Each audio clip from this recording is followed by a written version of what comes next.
But let's go to Jeremy Corbyn, former Labour leader, big Arsenal supporter, of course. Yes. Sitting in the studio next to me. Okay, so is the BBC right to suspend him, yes or no? Wrong. Completely wrong. Why? He's got a perfect right to express an opinion.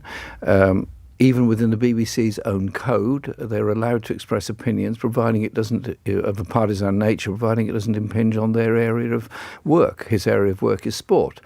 Others, Alan Sugar and many others, have made the most partisan comments in the past. Against you? Against me, yes. Amongst others, yeah. Amongst others, but against me particularly. I remember it very, very well. And absolutely nothing was done, despite complaints being made to the BBC. They've sort of come down like a ton of bricks on Gary Lineker. And whilst I support what Gary said, and I think he's a decent human being in the way he's put it and said it, unfortunately, the whole debate now is shifting onto Gary and the BBC and ignoring the issue of this, I think, disgraceful piece of legislation that Parliament's about to debate on Monday. The small votes. Well, we're going to get onto that as well in this interview. We've got Amber Rudd, former Home Secretary, talking about that later in the programme too. So the two are linked, of course. But I just also wonder, and I started this programme by talking about language.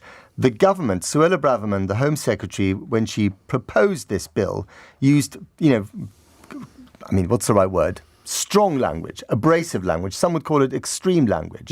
She talked about 100 million people who want to come to this country. The whole issue of stop the boats, the way it was emblazoned in block letters on the Prime Minister's specially made lectern for his presentation of the bill. It is about the strength of the language as a means of deterrence, telling people who might want to get on a boat, don't bother doing this because you're not going to end up in paradise. You'll end up in a detention centre and possibly back from where you came.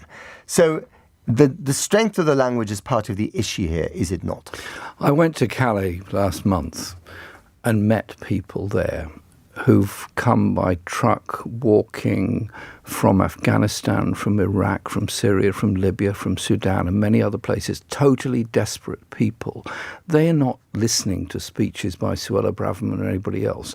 So the deterrence doesn't work, you're saying? They haven't got a clue what's being said in this country. They're more interested in how they're going to get a glass of water and how they're going to feed themselves and desperate to get somewhere to live. But you know what?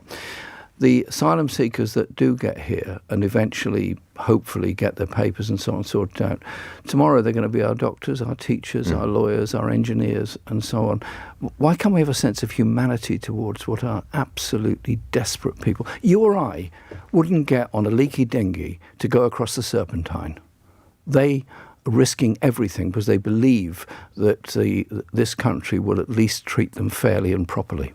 So, given the fact that you don't like the language used by the government, again, I get back to that question. Sure. Did Gary Lineker use the right language when he went for the nuclear option? And this is literally the kind of the last resort comparison. You compare someone to the Nazis. Well, the one who then, used the language... you're in a different realm, aren't you? Sure. I think we have to be very careful ever comparing things to Nazis. The Holocaust was the most vile thing that ever happened in our history.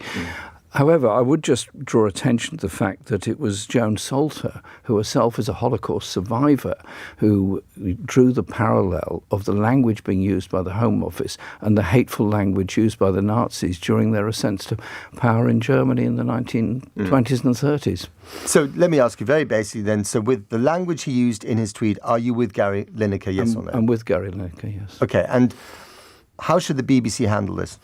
Well, I think they should reinstate him and let him get on with his excellent job presenting Match of the Day and accept that he has an opinion which is at variance of that of the government. And your caller earlier, Charlie from Fulham, who was saying that had he supported the government, would this have happened? Well, obviously it wouldn't. Yeah. We have two people heading the BBC, the chair and the director general, both, how should I put it, very closely associated with the Conservative Party. What we need is public service broadcasting. Yes, we need it to be independent, obviously, but we also need it to be accessible and representative of the whole country.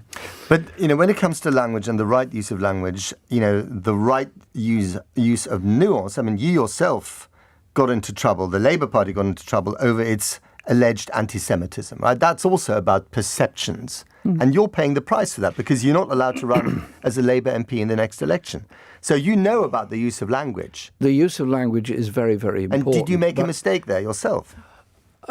I don't think I did. What I was doing... But the party thinks you did. The party you served for decades thinks you did. Some people in the party don't agree with a lot of things, particularly other political views that I have. But first of all, I just think anti-Semitism is a vile and evil thing. And the language I used was, one anti-Semite in the Labour Party is one too many. That wasn't given publicity. Right. I think it was, actually, and I think it was even on this programme.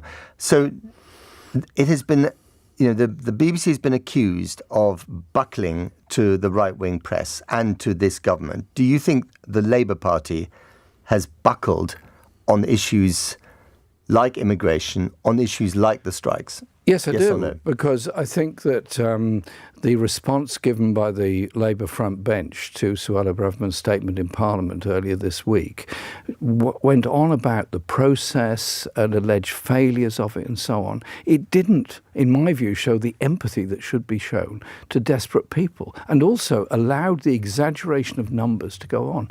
70,000 people sought asylum last year by this means. That is less than the number that attend a football match in a country of 65 million people. And they've got to be desperate to even put themselves in that danger. Can't we work with other European countries, work with the United Nations, work with the Human Rights and Refugee Councils on giving a safe route for people? After all, we were 20 years in Afghanistan, 10 years in Iraq. Many of these people are coming from countries where we have sent troops there. But the point is that the humanity towards asylum seekers has gone out of fashion, hasn't it? I mean, in France, even in Germany, which has taken in huge numbers compared to us, and it's selective. So there's a massive amount of compassion for Ukrainians. Yeah. There's less compassion for some Afghans as well, especially those who serve British forces. There's a lot of less compassion for Somalis or Eritreans. Well, indeed, and it's there's awful double standards at work here. I absolutely support and welcome Ukrainian refugees into this country, and they should be treated properly, and by and large they are. We should have the same attitude towards all other refugees. Why do people leave their homes and go in enormous danger in order to try to get to a place of safety? History is going to be very unkind to the politicians of the early part of the 21st century who descended into this ghastly rhetoric against people looking for a place of safety. Let's end, and I know you're running out of time and have got to go, but let's end with a few quick questions. How damaged is the BBC by all this? Extremely damaged in public perception at a very dangerous time for them because of, after all, the whole licence renewal and everything else that's coming up in the next few years. I think it's extremely damaged.